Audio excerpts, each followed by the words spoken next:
So welcome everyone. My name is Taurus the Legend. Thank you so much for joining us in our sixth episode of the SAP BTP DevOps and Observability in Action webinar series. So far, we've already done 5 episodes, Unlock the Potential of DevOps on SAP BTP with SAP Cloud ALM, which was on a live stream on YouTube. Episode 2 again was the live stream on YouTube, SAP Cloud ALM for SAP BTP operations.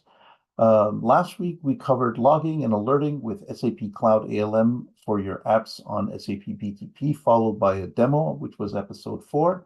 Yesterday we covered reduce your operation efforts with SAP Cloud ALM, SAP Automation Pilot, and Terraform Provider for SAP BTP. Today's session will be a demo on what was discussed yesterday by our 3 presenters. I just want to note I'll be putting the link to where you can find all of the recordings for all of the sessions that we've done to date, and you'll be able to find the future sessions. The next 2 episodes that are left will be in at the same location. So I'll put that in the chat as we move forward. Our speakers for today, my colleague Patrick Richards, product owner for IT Calendar Work Mode Management at SAP, followed by my colleague Beezer Smirnov, again, product manager at SAP, and finally my colleague Wolfgang Scheer, product manager at SAP. They will be hosting you guys with their session of the demo on how to automate technical operation tasks for running your application on SAP BTP. And with that, I'd like to hand it over to Wolfgang to kick us off. Wolfgang? Okay. Yeah, thank you, Taurus. I will share my screen.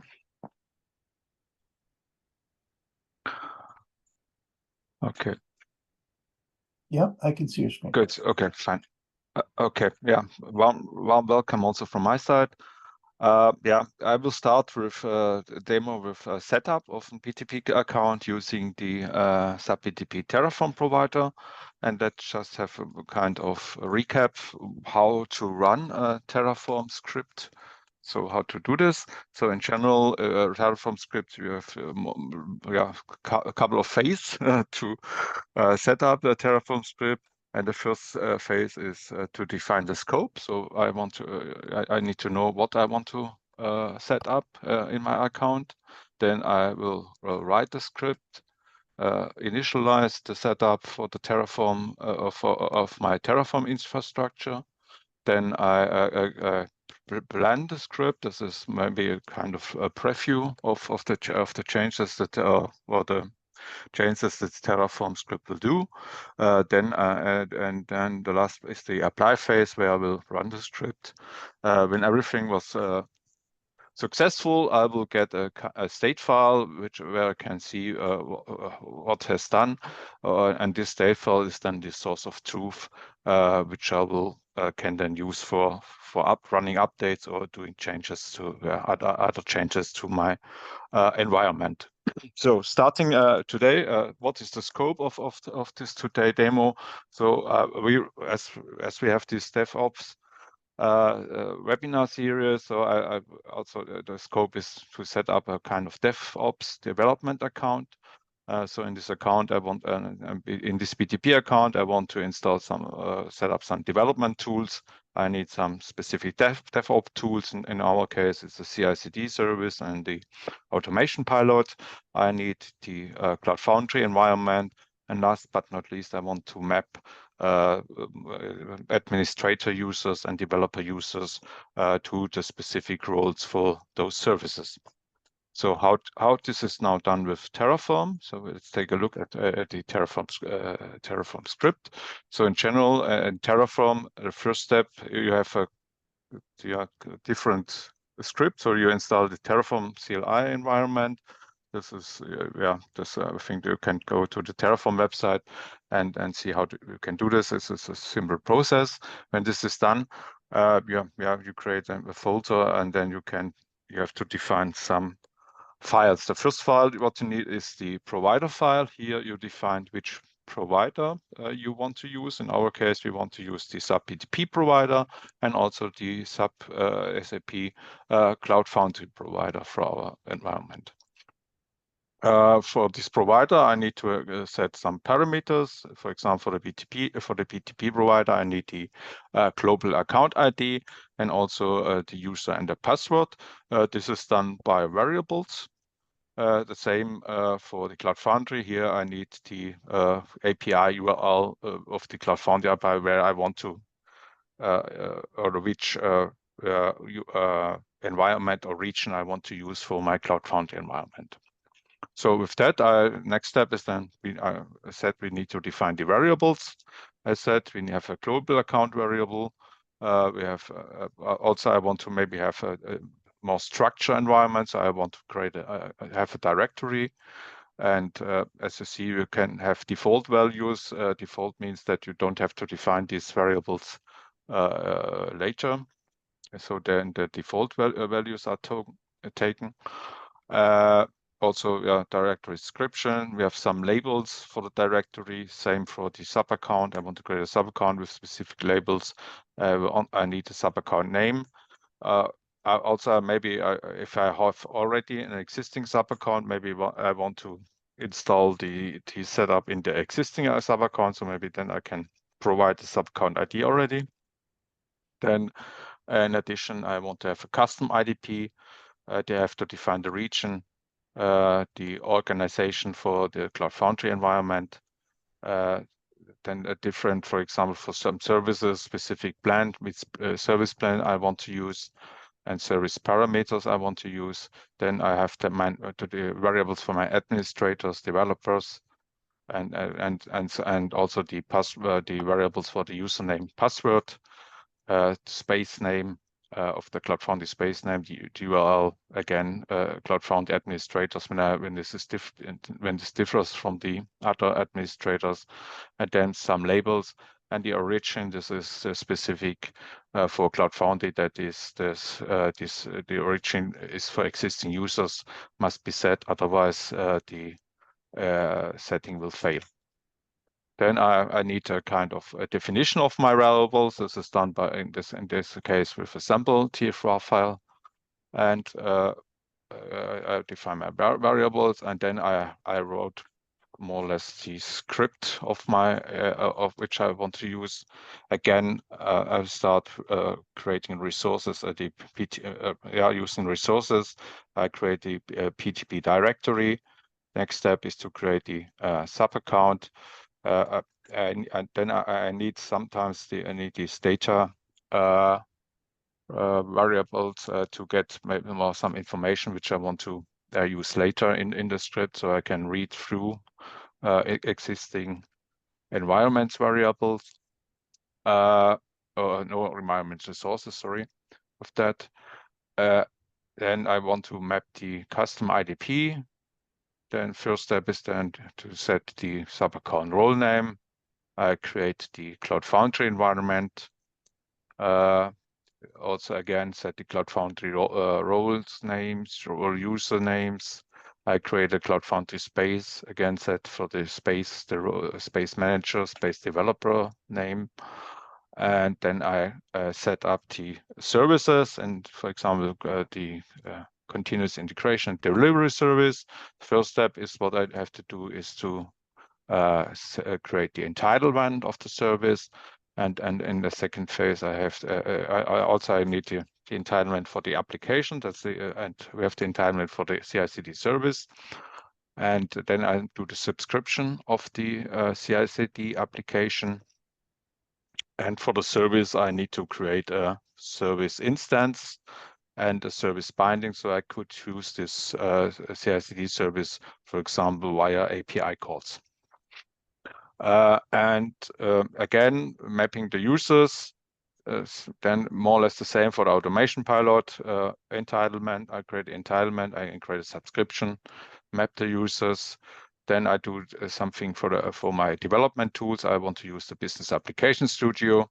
Again, entitlement, subscription, mapping of the administration user and developer users. And last but not least, I also want to have a database for my development environment. So I install the HANA Cloud database. Here I need a couple of resources to set up. I need to do the subscription of, for example, of the S/4HANA tool. Also then again map my users. And last but not least, but this is I will create a database, but this step I will skip for today because it will take too long. Takes around 10 to 15 minutes to set up the database. And with that, I'm now ready to run the script.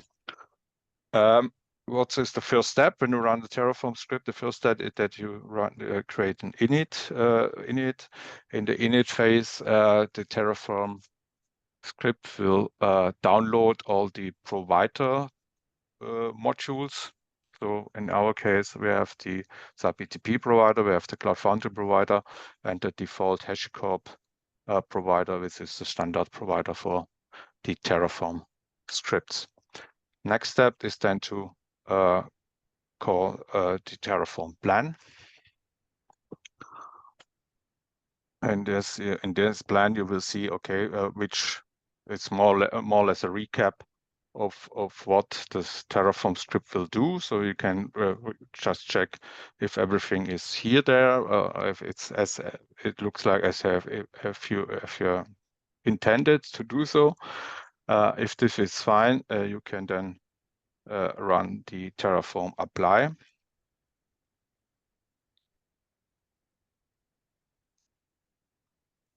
Phase, and then you have to go, okay, say yes, actions, and then it will starting creating the environment. So for that, I will then go to the SAP BTP to my SAP BTP account, do a refresh,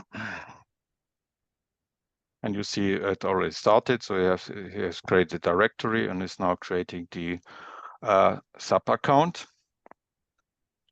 This is now done, and I show you. This is now done, and you can already go in the SAP account, and I will see now that he's starting. He's now, as you see down, he's now doing the entitlements of the services, and it should now start with the subscription of the individual services.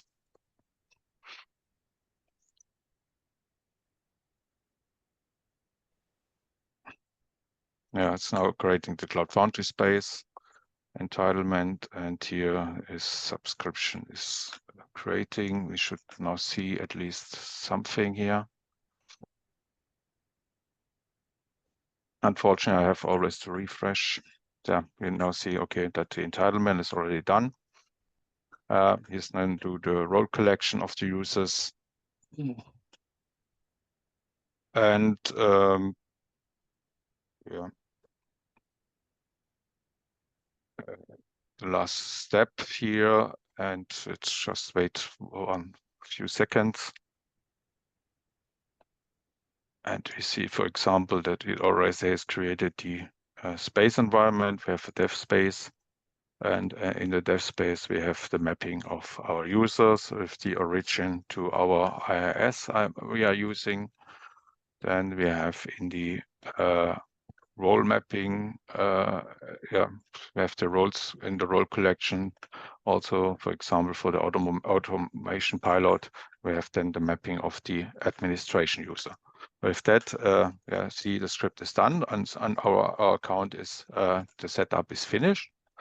Important now here, when this is done, this Terraform state file is created. And in this Terraform state file, you see you get the full information of your SAP BTP environment. So you see all the IDs of the services of the SAP account and so on. So this is, you have the full information in this ID. And for example, you can now rerun the script, and then he will recheck recheck the environment with the state file, and in general, now he should say, okay, this should be the same, and we say, and the script and the result should be that we don't have to do, we will not do any changes, and the script is okay. As we see, no changes. The infrastructure matches the configuration. What I can, for example, now do, for example, I want to say, okay, I want to add an additional service, so maybe I want to use the I also need the build code entitlement for the build code service, SAP build code service. Then I can again rerun the script.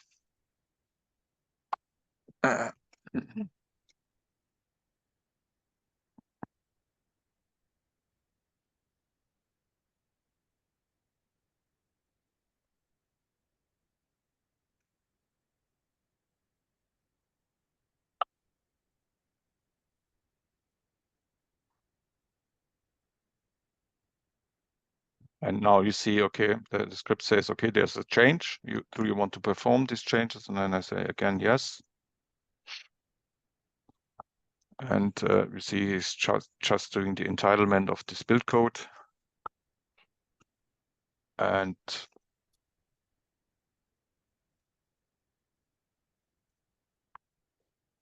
takes some additional seconds. Okay, and with that, yeah, now also the entitlement for build code is done in this account.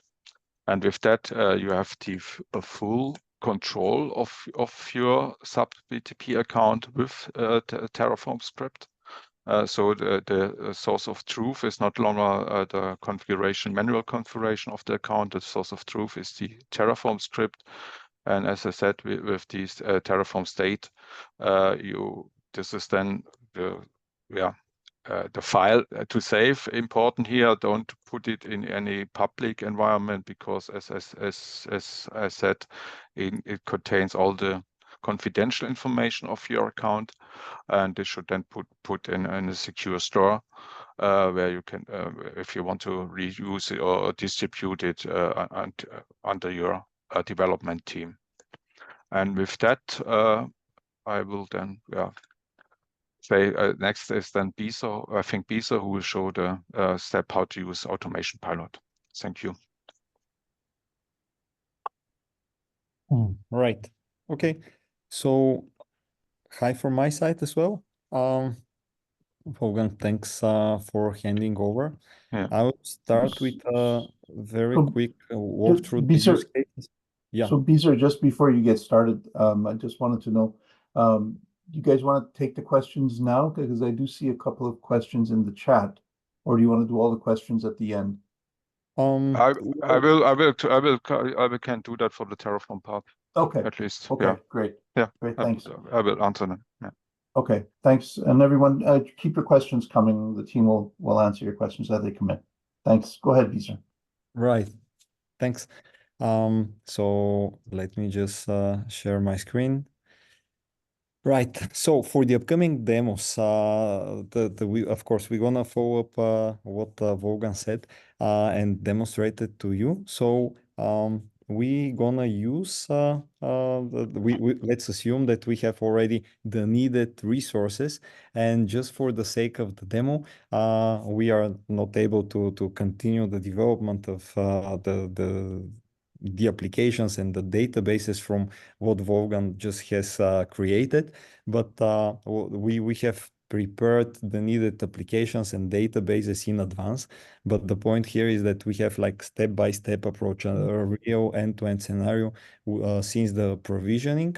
Then we have developed one application, and we have provisioned a database as well in our BTP sub account, and also we have integrated our sub account to Cloud ALM for operations in order to achieve the demos that we gonna see in a minute. And just a very quick walkthrough the diagram behind what we're gonna see.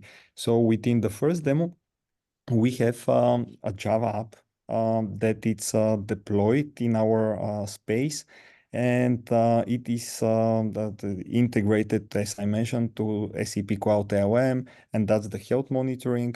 So health monitoring can consume particular metrics and events from that application.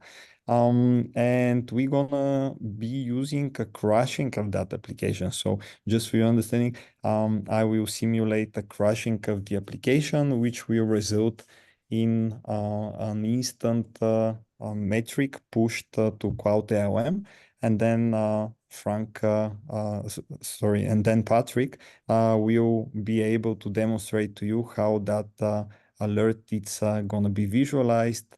And after that alert being created in Cloud ALM, it is possible manually or automatically to trigger a command that it's already configured within our SAP automation pilot. And that command is going to be to execute a particular remediation action. And it might be to upscale to provision a new instance to that application, to run a particular scripts against that application. But in our use case, that's going to be something more simple, which is going to be simply to restart the application, because like we use within the automation pilot already provided content for that.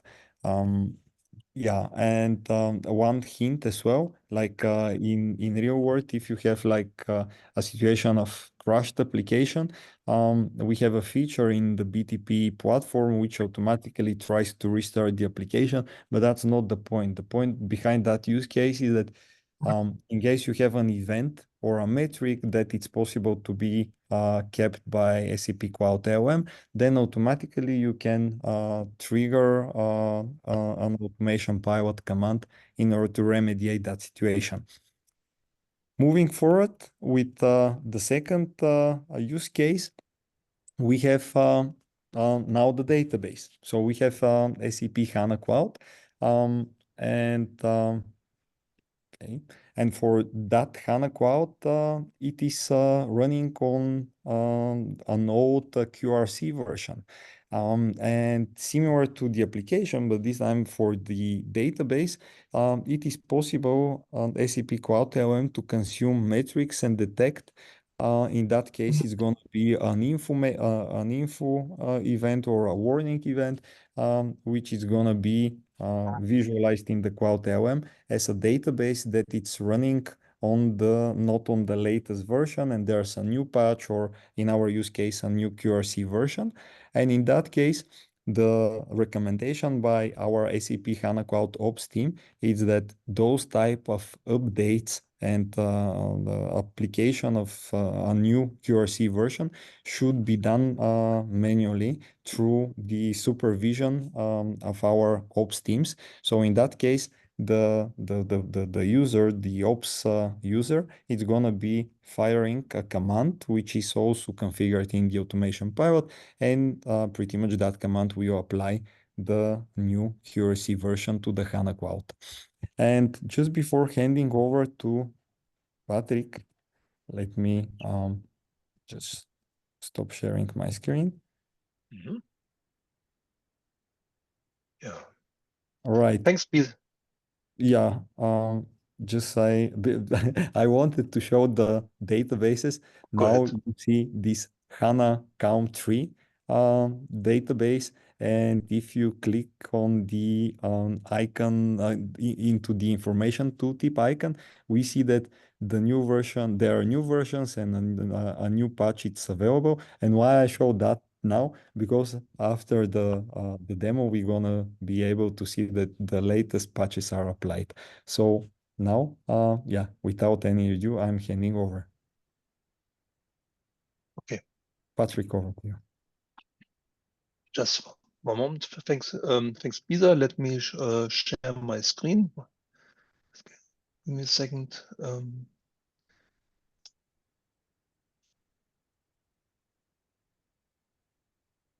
One moment.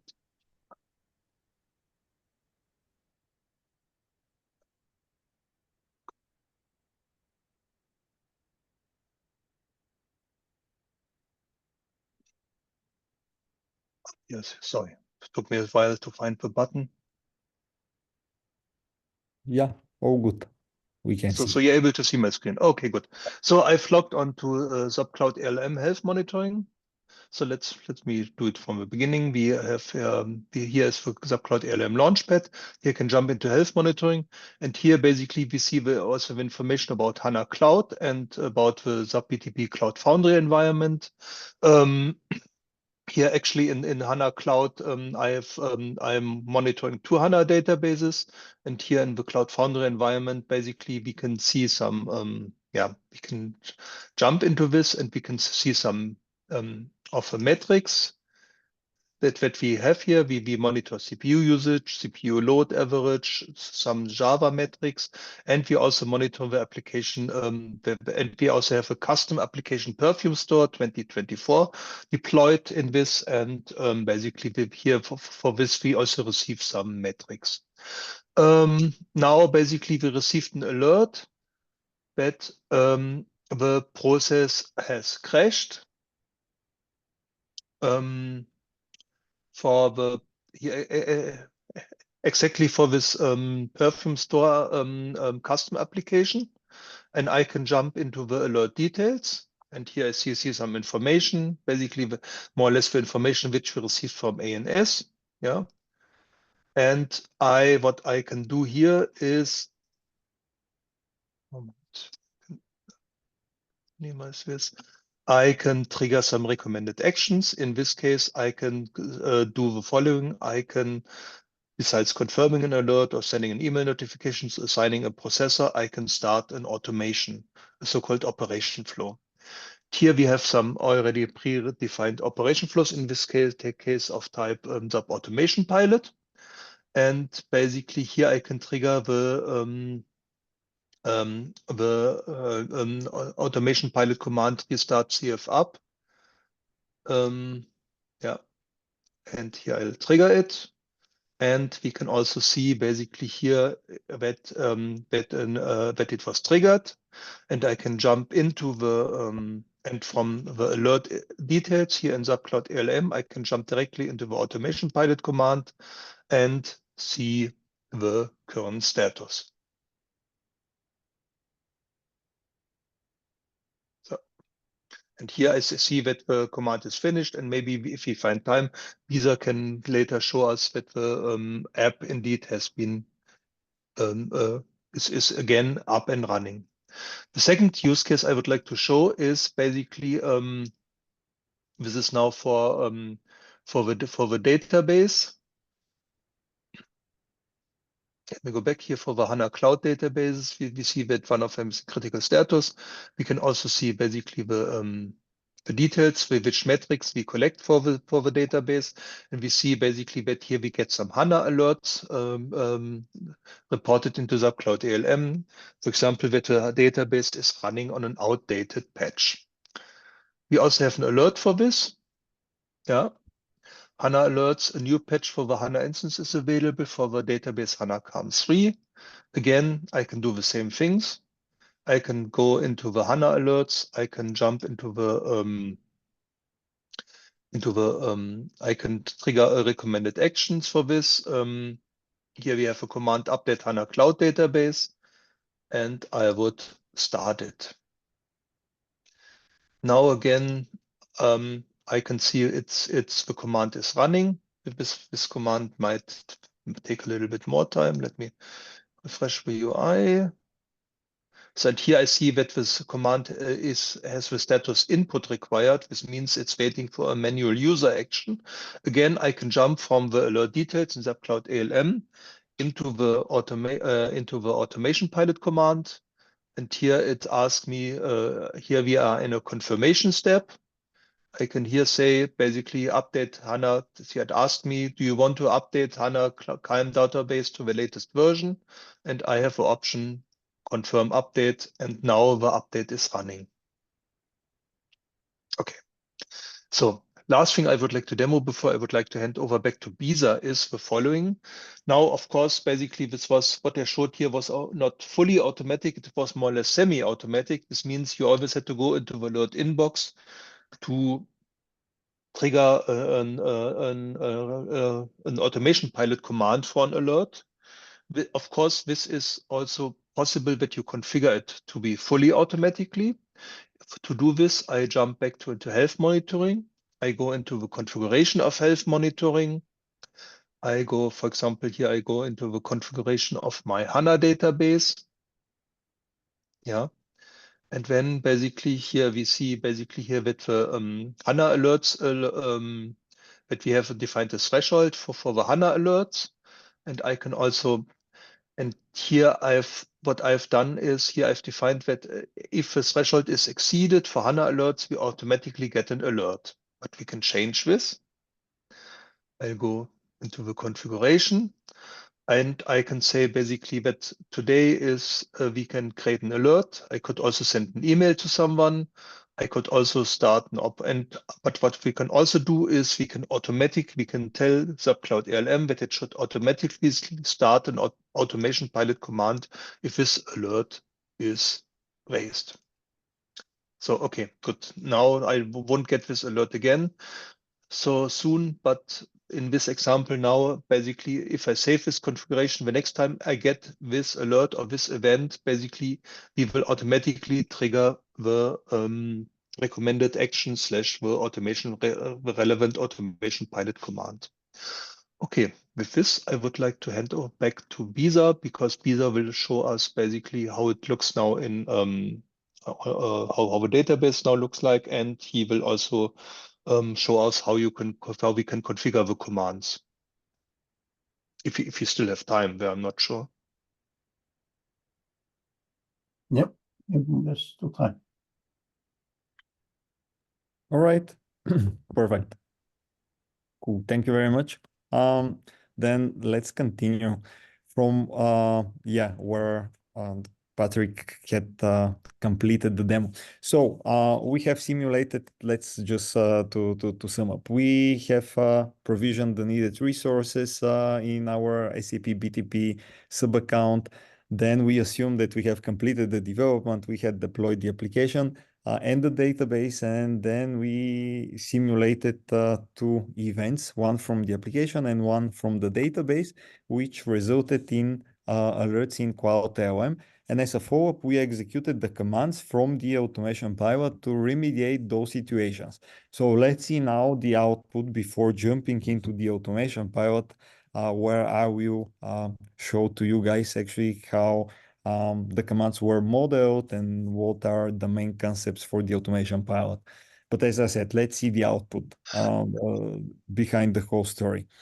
And what we see here, it is the sub-account where the application Perfume Store 2024 was deployed and running. So if we look now, we see the status, it's running, which is cool, of course. And however, if we see here,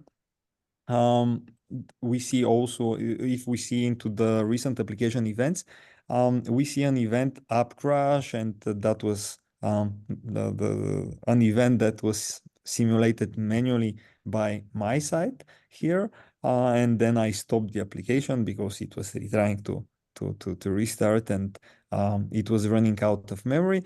And then over here we see that there's an action which is app restart, which was triggered by that user, and actually that's our technical user.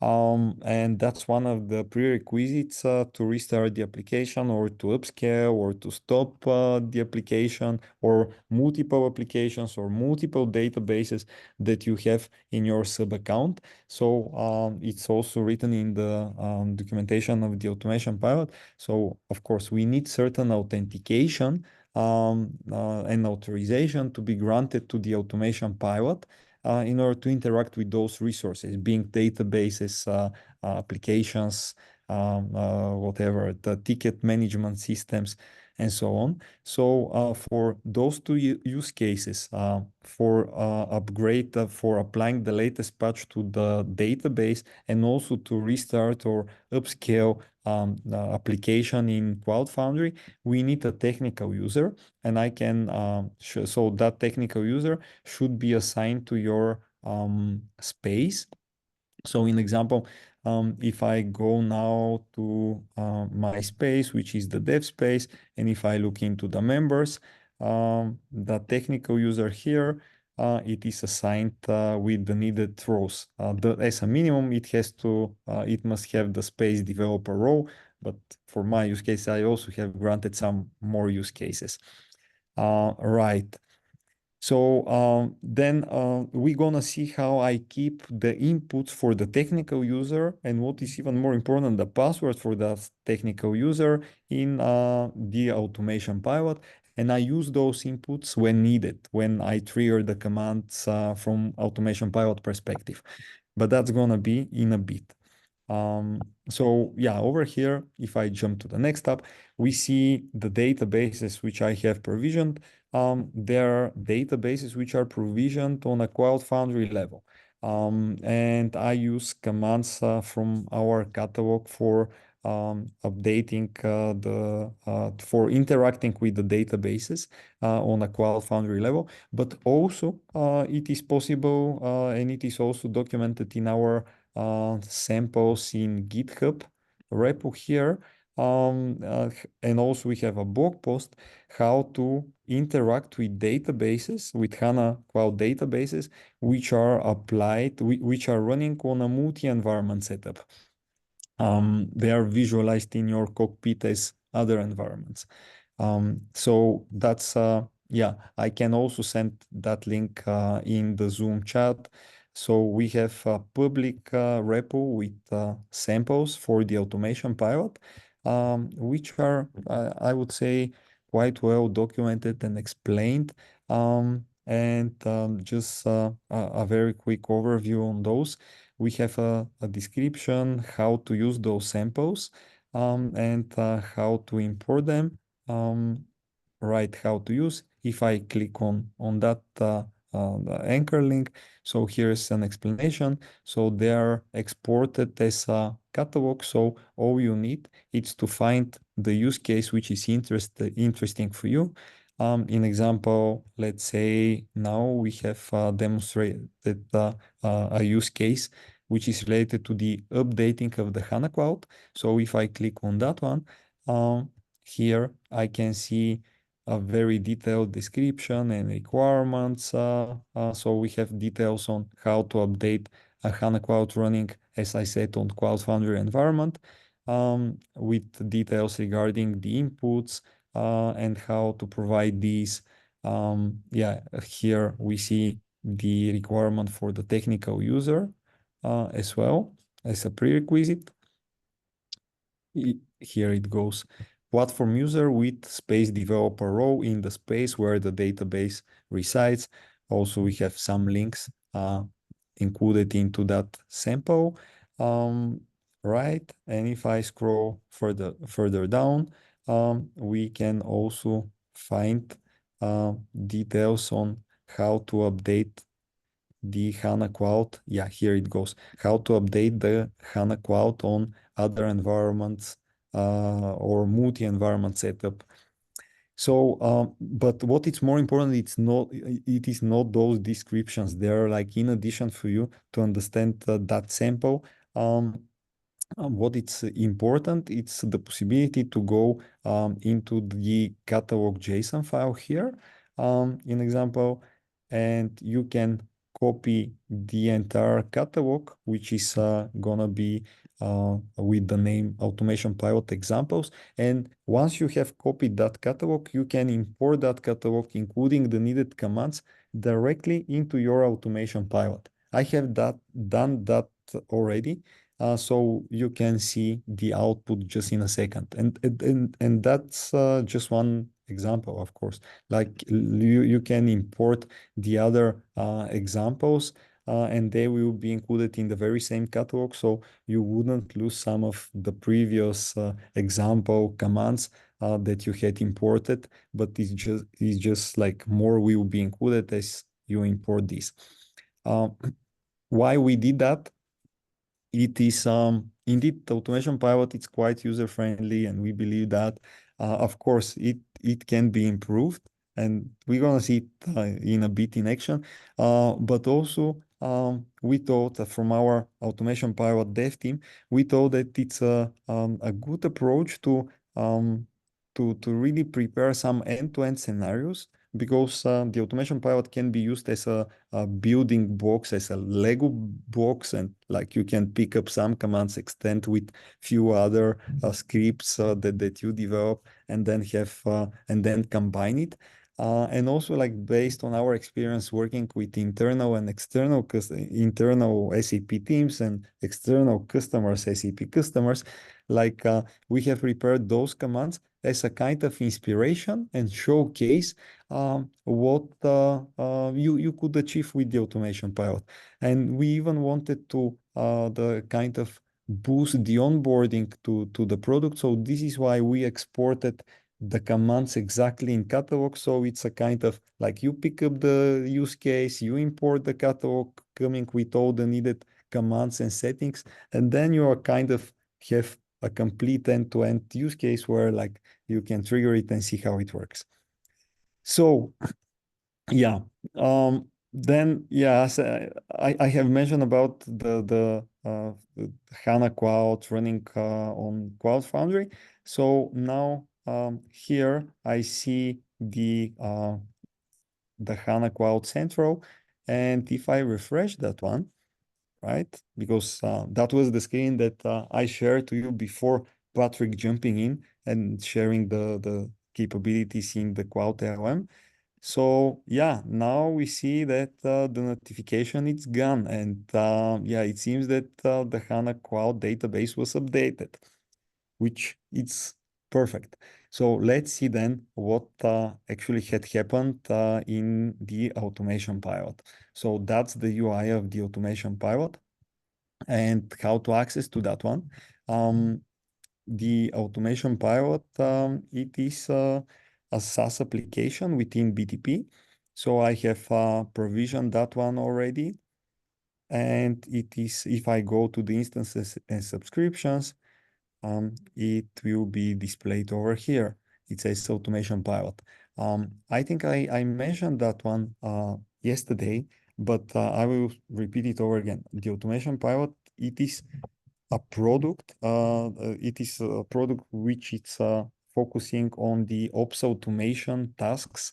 And you need just one instance of the automation pilot to interact with any other BTP sub-accounts within your landscape. So in example, if you have sub-accounts on different data centers, you are not required to provision automation pilot in these data centers in order to interact with the resources in these sub-accounts. Even like it's a global service. It's a global SaaS application within BTP.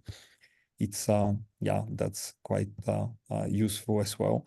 So yeah, now I have clicked on the automation pilot link here, and that's the dashboard where I can see the execution by status. So those are automation flows that were run within my automation pilot. I can see the recent executions. But yeah, what is also an important to be mentioned is that I was speaking about provided content with custom content. But let's see how that looks like. So in example, if I click on the provided catalogs, here we see the provided content by our team, which is grouped in certain categories. So in example, because like the use case was regarding the cloud, an application running on Cloud Foundry, then obviously, if I need to do something and to prepare remediation action for an application running on Cloud Foundry, that's the place where I would look at. And if I click then on the commands, then we see all of those tens of commands, in example for the Cloud Foundry domain, which are already provided and are available for our the disposal. So then, yeah, I can use the autocomplete, and if I type, in example, restart or maybe start, okay, just bear with me.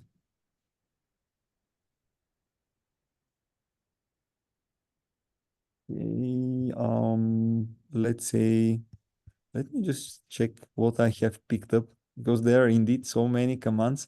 So that's the command. Actually, now I'm into the execution section. So that's a more detailed list of the last 200 executions which were fired by the automation pilot. And as well, we can see within the column owner who was the actor who had fired that command. So if you see that email, that's obviously me, Bisser Simonov, and that was a manual triggering. But also you can see that that's the tenant, that's the CAUM tenant, and that's the CAUM for operations who was the actor who had fired that command. So in example, if we look into that command, here, the restarting of SAP Cloud ALM, that was the command that I had modeled in advance, and that Patrick had showed to you a few minutes ago. And yeah, then restart CF app, that's a provided content that it's sitting in this catalog, APM app LM. So if I go to the provided catalogs, right. So yeah, I was looking into the Cloud Foundry catalog, and actually that command was within SAP BTP application lifecycle management. Fair enough. And as I mentioned, there are really roughly around 200 provided commands available. So yeah, now I'm in the right catalog, and if I go and I look into that restart, it has an autocomplete, which is also quite useful. So we can also use restage, restart Java, but okay, let's stick to the restart of the CF app. Then we see a provided command. Fair enough. But if we look into that provided command, why it is beneficial? Because it already comes with a predefined input keys, which we believe are gonna be useful and are needed in order to execute that particular command. And it might be just one command, or you can combine multiple commands into a complete automation flow.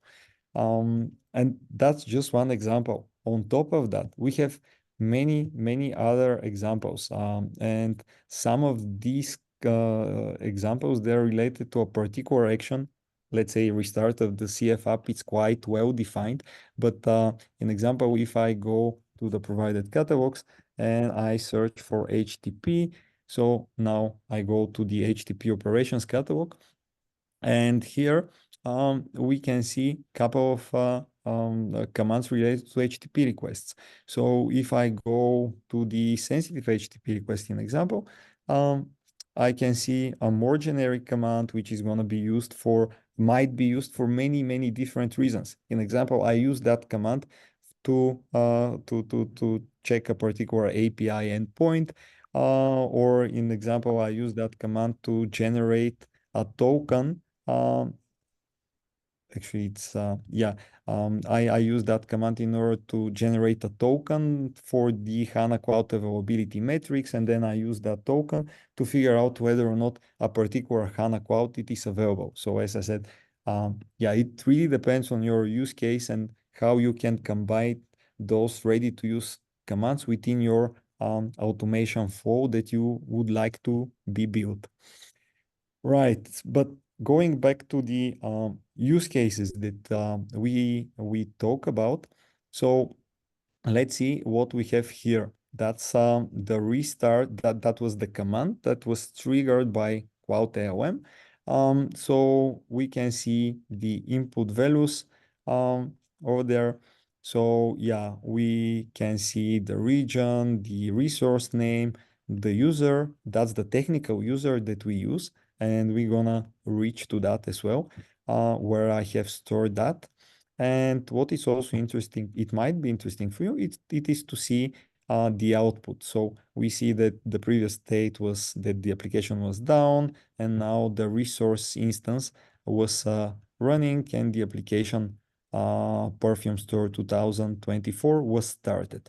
So now let's very quickly inspect and see what was built here. So, right, what I did in order to get that, it's pretty much I have used the inputs that are available for the restart CF app, which is our executor here that we see, restart app. And I have used already the provided content, restart CF app, and I have used the auto mapping of the provided inputs here into the parameters which are be used once that command reaches that section, restart app. So in example, if we look into the inputs, I have specified the region, the resource group. The resource group, it has a description because, like, if I say, yeah, we need to specify the resource group, that's the name of the Cloud Foundry space, that's the application name, and so on. Of course, we can hard code these, or we can use a parameter. So in example, we can leave the alert JSON empty in case that's a parameter, assuming that there is a JSON file that can be pushed by whatever system it is, can detect alerts, let's say so. But in any way, like that can be provided as a dynamic parameter to the automation pivot and used if we need to do so. In our case, I don't use it because I have the needed details and I already have mapped the command to Cloud ALM. Right, another approach to use inputs, it is to store these inputs within the input section here. So, and to reference to these inputs during the command execution. So in example, as we see here, I have used, if I go to that input over there, so I have created an input with the name user and the type it is string. Of course, there are many different types as Boolean number, object, array, and so on. But in our use case, I know that it has to be a string. And then I have used a particular reference to a default key which is taken from the BTP technical user that I already have created and stored within my input sections. So and absolutely the same thing I have done for the password. So if I click now into that hyperlink, I will be redirected to the inputs section. So just for your understanding, that's how it looks if I click on the left menu item here. So BTP technical user, right? It is that one. Because I have created two. So yeah, with actually the one in our example, it is that one. Fair enough. So I have specified, let's start with the user. I have specified the name of the user with the technical user, and within the password, I have stored the password. And also, as I have explained yesterday, it is completely safe to keep credentials within the automation pivot. It had passed validation and security audits by SAP. So we do that. And we are allowed to do that. And once you store the password, it is already hashed and it is not visible. Like now I'm the owner, the super admin of my account in the automation pivot and so on, but I cannot get it even for me. So and believe me, I've been in those situations. Like I create for demo purposes an input keys which are secrets, which are marked as secrets. So that's an important thing. Once you keep passwords, make sure that you have enabled the sensitive toggle in order to encrypt your passwords within the automation pilot. So I've been in those situations and I say, okay, let's find a way how to extract the password to that account that I stored in the automation pilot. And yeah, even the dev team of the automation pilot, they cannot help me. So yeah, it's good enough. So yeah, going back to the exact demo.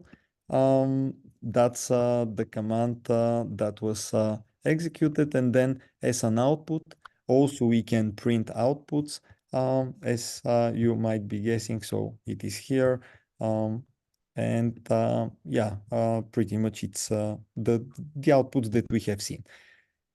So that's a kind of more simple command. When it goes to the update HANA Cloud database, so let's see, that's the command that was triggered by Cloud ALM in our demo. And let's as well check the summary. So within the summary, yeah, the database was updated to the next QRC version, and that's the exact QRC version. And if I dig further down into the command, now we see the sequence of different executions. It's over here. So in order to have the command for updating of the automation pilot, I combine different set of available provided content. So just for you understand, like the inputs, it is the same approach over here. Everything is documented in the samples regarding that particular command. So I wouldn't spend more time here, but let's look into the executors. So an example, I need to get the available versions. So I use a command from our catalog, get HANA Cloud instance update versions. That's already there. Then obviously I need to sort the response of the previous executor. And I use a command which is a void. Over there, I can write an expression. So yeah, which is sorting, and we are filtering, and based on that expression, we can figure out whether or not there's a new QRC version that's to be applied. Actually, we sort, and within the next executor, find next QRC.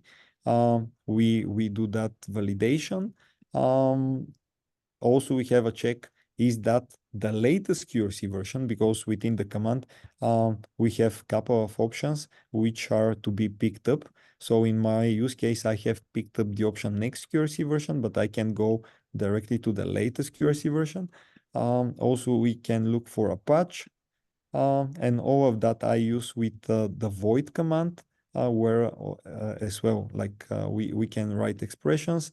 Then we also have a command to apply a user choice. It's yeah, I think you have seen that one, where like it's a semi-automated as suggested by HANA Cloud Ops. But as well, like if you have a use case where like you need to stop particular database outside working hours, you can go without that manual user choice. And then I have the executor to apply the to update the HANA Cloud in question. So pretty much that was the last piece of my demo. I hope you enjoyed. Right. Okay. Yeah, guys, I'll stop sharing my screen. So in case there's some question, we can jump to this. Okay, great. Thank you so much. I see that Wolfgang's answered quite a number of the questions. Wolfgang, Patrick, are there any questions that we still haven't responded to? I don't see any. No, I don't see also any. Okay. So if you guys, I know that we're at the top of the hour, but if you guys do have any additional questions, please do type your questions in the chat. Just as an FYI, I did put the link to where you can find the recordings of all of our sessions. In the chat here. So if you scroll all the way to the top, I have put the link there. I have also put the link to the contact information if you want to reach out to any of our team today that presented today and yesterday. Feel free to reach out to them. Hopefully they've been able to answer all of your questions and maybe provoked a couple of new ones. We're always there to answer any additional questions after the session is over. Don't see any new questions. Okay, thank you again. Patrick and Beezer and Wolfgang for another great session. Thank you all for taking time out of your busy schedules to join us. We have our last 2 sessions next week. So as they say, same time, same place next week. Thank you and have a great morning, afternoon, or evening, wherever you're located. Thank you. Thank you so much, guys, for your attention. Appreciate it. Take care. Bye for now.